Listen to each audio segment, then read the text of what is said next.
What's going on, drivers? Welcome to Trucking with Old Snapper, and I'm your host, Old Snapper.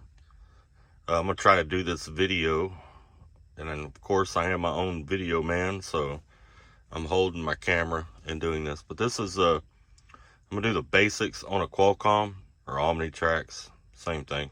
Hi, please stay to command. And, it's wanting me to stay to command. I'm going to turn, wrong button. We'll get into that here in a minute too. It wanted me. Anyway, and I'm going to get into how to edit logs and stuff like that. Going to do both of them on here. First, we're going to go over the basic functions of the QualComm.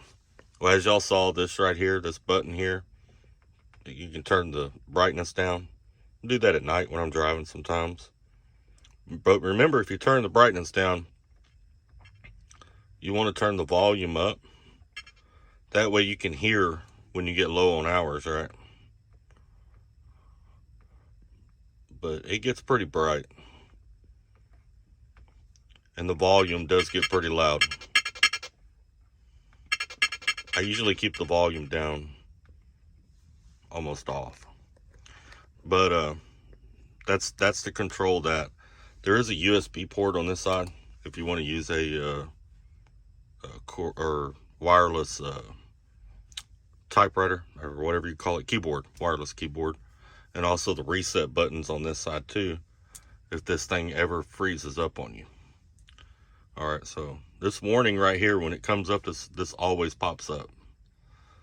All right, always clear it off, and then you'll come to your screen, right? Actually, this would be the screen you come to. The things that are lit up are things your company has selected that you can use.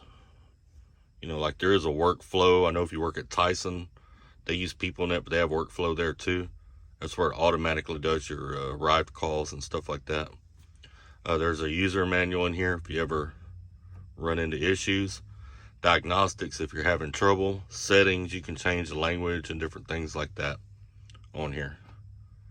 But the main screen you'll use is this one. Of course, you got your messages.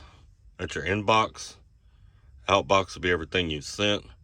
And then compose will be messages that your company has set up for you to use. All right. Let's go back over here. And then you got your hours of service. You got your load information. This is probably the most common ticket that drivers get.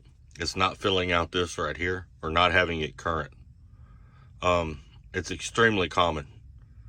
They call it form and manner. And every time you get a new load, you hit that new load button and you fill this information out. You can edit it. Like let's say your load's going to go longer than what you expected. You can edit it and change the date or what have you there. You can also look at your load history. It'll bring up what you've had in recent times. Vehicle inspection, that's a VIR. It'll show your past inspections. You just hit new VIR, put in your trailer, truck number, and all of that. Most companies don't want you to actually put the what's wrong with your truck. They usually have you fill out a paper one and turn it in. And the reason being is it's very hard to clear them on here. I think every company I've ever worked for has had us do it on paper because it's in the system. Once that's been inputted into the system, it's a pain to clear from what I understand. All right. Now we're going to get into editing logs. Well, hold on. First, I'm going to show y'all something that a lot of people don't. All right. You see this fax and email down here? If the law ever asks you for your logs, you hit that button right there. You're going to need their fax number or their email or whatever. You'll put the officer's name in right there. And that's how you send your logs over to them. Some officers will ask you for that. Believe it or not, they will write you a ticket if you do not know how to send it to them. Some of them will not show you, and they know how to do it, but some of them will not show you. So that's something that's important to remember. All right. Now you got your certify logs, you certify your days.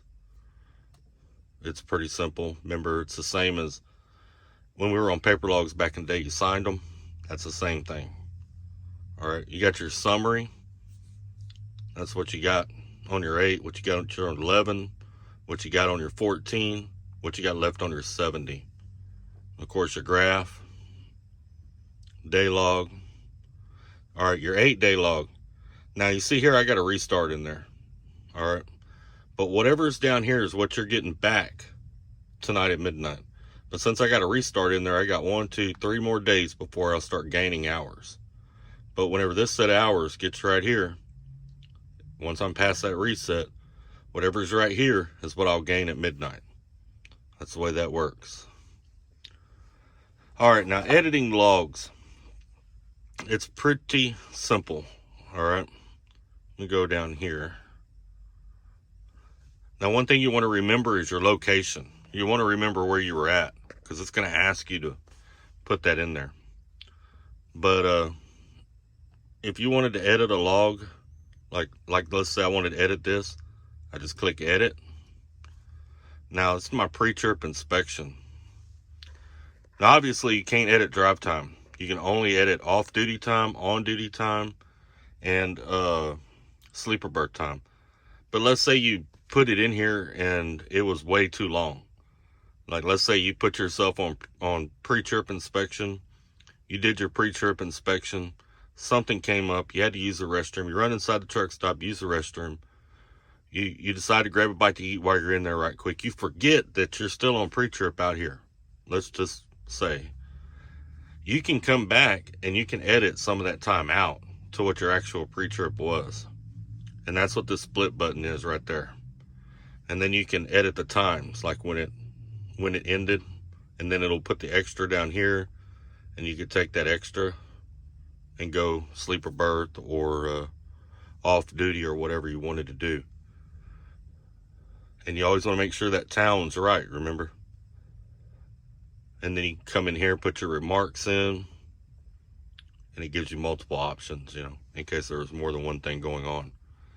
Now, after this screen, you'll come to a part, and I'm not going to go that far because I'm not really editing this log. But after this screen, it's going to ask you for a reason. Just put the reason in. Forgot to change the log, left on duty, fell asleep. You put yourself in post-trip and then fell asleep. Whatever the case may be. And then it will edit whatever. Now, let's say you want to edit all that time. Let's say, for whatever reason, let's say you stopped and you didn't mess with this thing. Because if you don't mess with it, it'll go from drive time to on duty. All right, and that happens sometimes. And before you know it, you're wasting hours. But let's say you want to go edit that out. Let's say it went to on duty on its own. You just come to this screen right here. You come over here, go to off duty or sleeper berth or whatever. Put in that, hit next, and then it'll ask you for a reason. You put the reason in, wrong duty status, whatever, and so on.